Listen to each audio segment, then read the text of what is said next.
Hello everybody, I'm Loboroda and we're back for another random challenge. So let's not waste much time and quickly recap the rules before we start. First rule, random squad from all my available operators.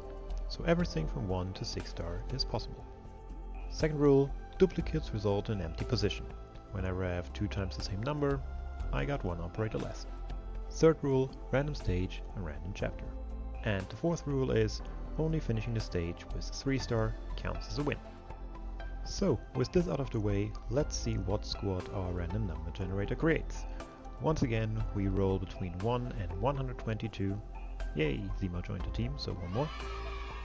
And distribute those numbers to our squad.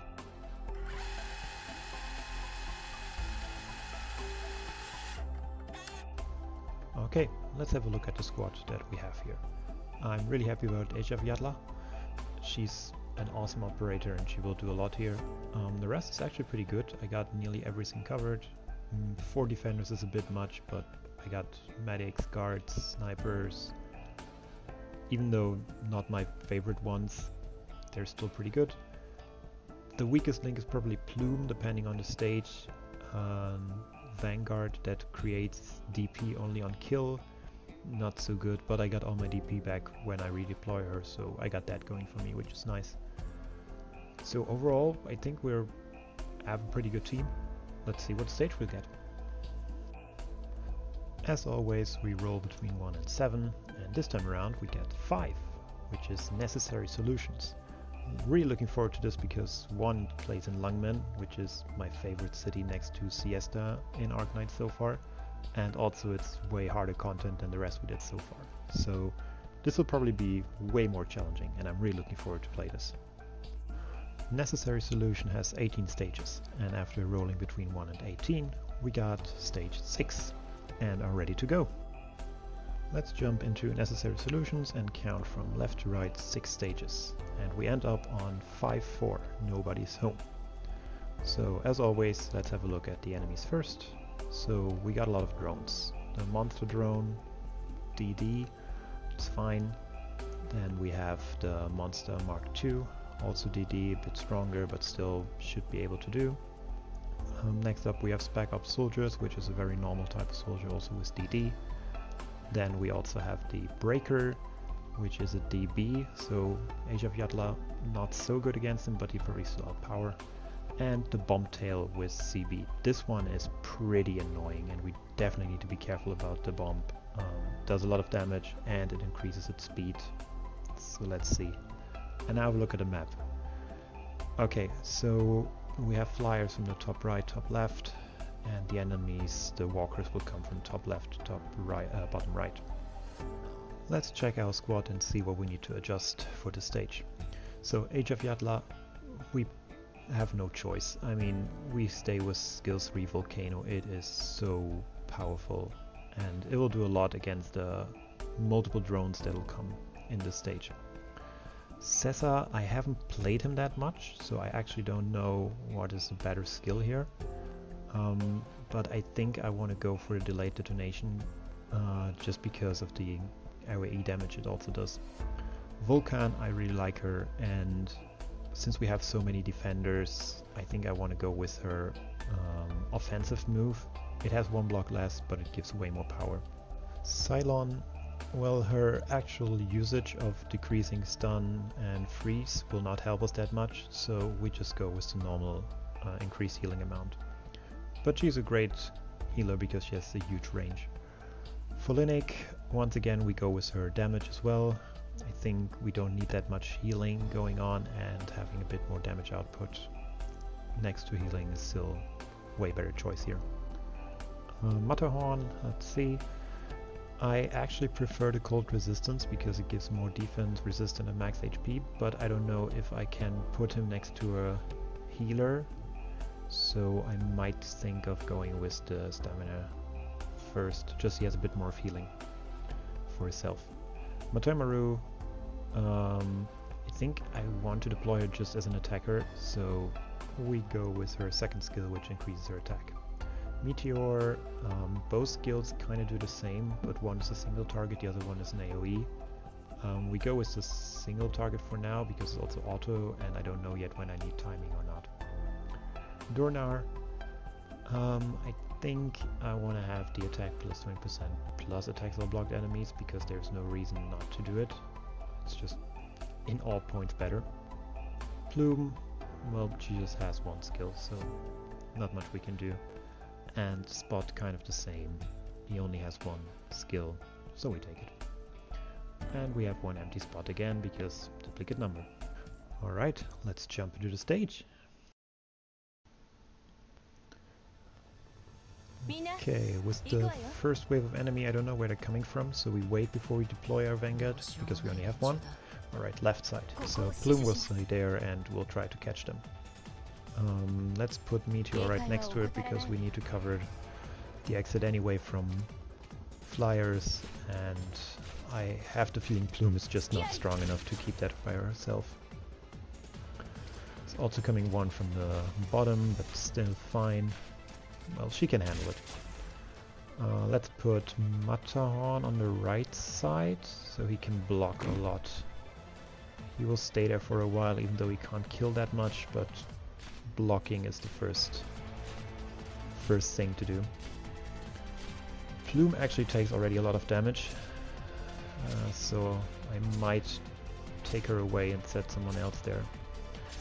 On the right side, let's put Sessa there, so we also have someone shooting at the flyers. And this works. There's one at the top, but that's fine. I still think about letting Plume on the field for now. Maybe she can get one more kill, one more DP. Could be worthwhile.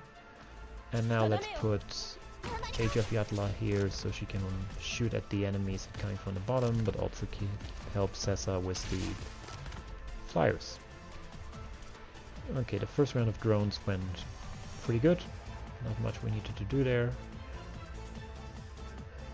And we can start worrying about healing, so I want to focus on my snipers and casters because I have so many defenders. Even if one dies, I can easily replace them. Powering up Plumes so she can get one more, maybe two, nope. And now we put Dornar there, she will stay there a while. Now we activate some skills and hope that we get a lot of those. Okay, that went horribly wrong. So that's pretty bad right now because Meteor died and Ceylon died. And they will get through, so this is already a fail. And the run will end shortly after.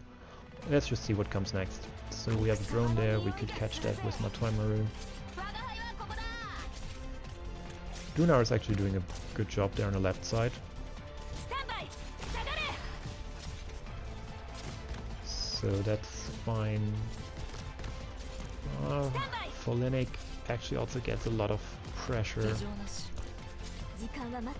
Switch to Vulcan here. And that's it. Okay, that was not good. So let's have one more look at the part where it all went downhill. So what happened was I didn't account for how much damage those Mark II drones can actually do and how little Cylon actually can heal, since she's a single target heal and not an AoE heal. So here is where Cylon and Meteor die, and that's basically my whole left side down. So we need to get more medics out sooner, I would say. Alright, let's try it again. So, to start we do the same. Plume on the left side and Meteor was pretty good choice, I would say, especially since the first enemies are coming there. So we just do this one more time. I also was pretty happy with Matterhorn on the right side, so I think we're gonna save up to 17 and then put him on the right side again. That seemed like a good idea. It was not an issue there. Okay, so what are we doing now? Do we still want to go for Sessa first? Maybe Ejavjatla could be a better idea to deploy first because she does more damage. Yeah, I think I want to go with Ejavjatla this time around. Sessa was not helping that much, at least that was my feeling. And I definitely want to use her skill, I think, for the second wave of drones to mitigate some damage there. Okay, next we put Cylon again. Let's put her there this time around, so she's a bit safer and Ejavjatla can take a bit more damage from the bottom drones. And also Meteor and Cylon can share the damage there. And we put Folinic right next to them, looking down, or put at the bottom, looking up. I think that's better for the bombs coming later, so they're not right next to each other and might both die. Okay, Plume, let's quickly get one more kill out and one more DP. And let's activate Ejavjatla and let her kill a lot of drones, hopefully. Lunar again on left side. And this is looking way better. Yeah, that's way better setup already. So what do I want to do next? I still have 2 slots open. Sessa up here, so both can heal him. And he can shoot away at the drones that come out from the spawn right away. Or more or less right away. I think that's good. So now the bombs are coming as far as I remember, so let's try to catch... The AoE would kill Sessa, I guess, so let's try this. She eats a lot there, but it's fine. The bottom... yeah, that didn't work. That was wasted DP because it was already targeted on Folinic, but she can take it, so maybe we don't need to deploy an operator at the bottom there. So Dunar is in a bit of trouble. Okay. Do I get enough? No, I don't. So by deploying Spot, I actually robbed myself of those DP I needed to deploy Vulcan. But then again, there was also one drone coming through, so there's still more improvement I need to do on the left side. So from here on out, I needed to try and earn my way through this stage. So first off, I brought in Vulcan earlier and was hoping that she could hold the line way better. However, Sessa was taking so much damage that he died instantly, and I forgot about Vulcan's skill. So drones were coming out left and right, and she died anyway. Next time around, I tried to swap Sessa and Folinic around a bit to keep him safe. However, Vulcan was in so much trouble that she couldn't block everything that was coming. And when I activated her skill, she had one block less, so one breaker broke through, even though she survived. At the same time, the right side was also not holding strong, because Sessa was not there to support. So this fall left and right. However, I did manage to finish the stage, even though it was with only 1 point. Attempt 5 was nothing less than utter chaos. I tried a different version where I don't deploy Sessa for a long time, but that meant that there was no support on the right side, it completely was butchered, and by the time I had enough DP to bring him out, it was already a lost game. So Sessa came back in earlier again, and I managed to get a good timing on the left side to get Vulcan stay alive long enough for Ejavjatla to activate her skill and kill everything that she will let through on the left side. However, the right side is still in trouble. There's too much coming through, and I just lose points there because Matterhorn cannot hold it.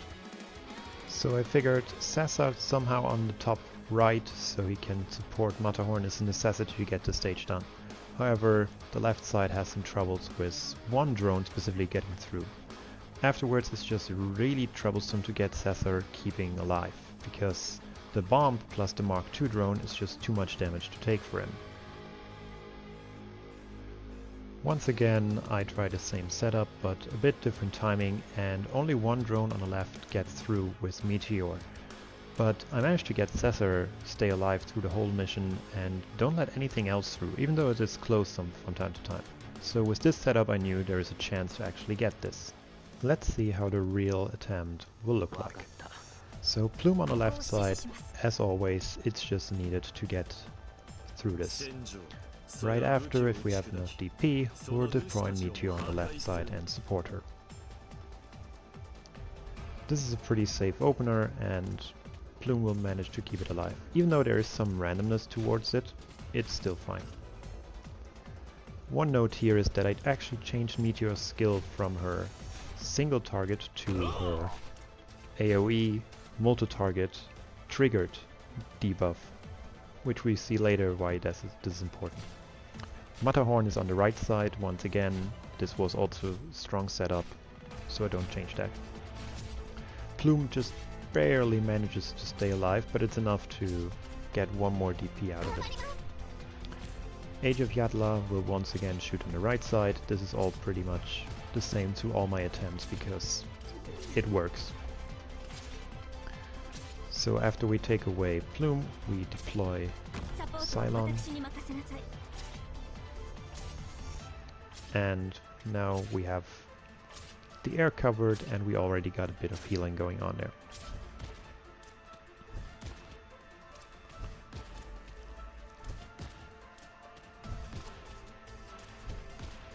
So what we're doing right now is doing the triggered skill, because otherwise there wouldn't be enough damage to kill both drones and have the debuff on the drone that's going down. It would just barely manage to get in. We also save up to get Vulcan out right away on the left side. We don't go with any other defender previously. Meteor will support her and she has enough time to build up her skill. As soon as the next wave of drones is coming, I activate Age of Yatla to shoot away at everything, just to keep the damage down and keep everybody alive. Hellenic is on the left side and will heal everybody in her range.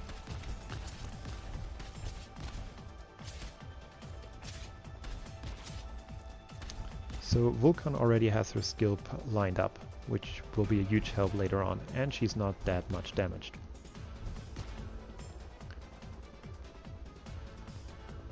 So when the next round comes around, we will see that Vulcan can actually kill this and stay alive. We deploy Plume up here just to take the bomb. I don't want that in my medic row.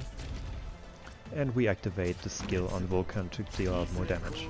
Now Cesar comes on the top because the bomb is already out. The additional damage from the Mark II drone is not enough to kill him without the help from the drone.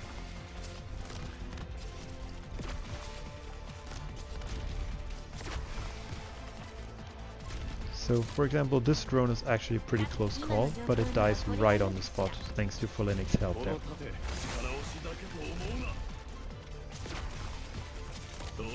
Now we activate the skill for Cesar, which is also the skill that I changed to the previous one because I just want to have more attack. The delayed bomb AoE is not helping me much. Now we activate once more her triggered defense down, because I need exactly in this moment to kill this one specific drone which would come through otherwise. Now we wait just a second before we do something here, because I wanted to check if I actually needed to do something. Now with all of them out of the way, Vulcan will fall on the left side, but it's fine because Asia Flatter has a skill ready and will intercept all of them right before they will get through. And there we have it. It is close, but it's done. Now this stage does have a challenge mode, and this is the speed of enemy units is increased significantly. Now I'm really concerned about this because I just managed to get that stage done because the enemies are moving in the exact speed that they are right now. But I do want to try it out just to see what happens.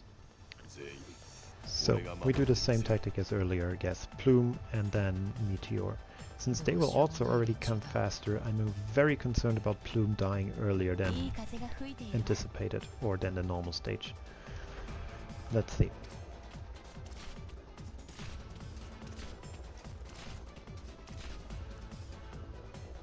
Okay, that's good, but the bottom one is, I think, coming too early. Let's put Matterhorn on the right side. Yeah, that's dealing too much damage. I need to take her bed earlier. Let's hope that Meteor can deal out the rest of the damage. And put Edge of Yatla here, right on the target. Great. And this is the early part of the stage. I'm very concerned about the drones. Especially the bomb drones. They are now so fast. Okay, once again we put Cylon up here. I think this wave should be fine. Maybe Meteor is getting a bit of trouble. But we once again activate her skill right when those two drones are over this pillar. And we got this one, and the defense down is enough to get the other one down. A bit later, but still enough time. So next we wait for Vulcan again.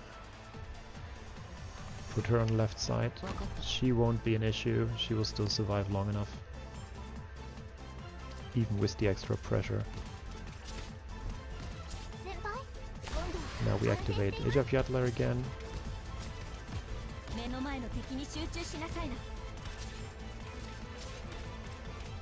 And put Volinic on the left. Now do I want to activate Vulcan? No, I think it's fine. She will survive.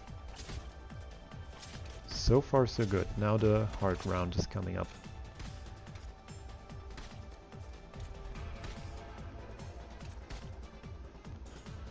Okay, that took a while, but well, we are there. There are the breakers.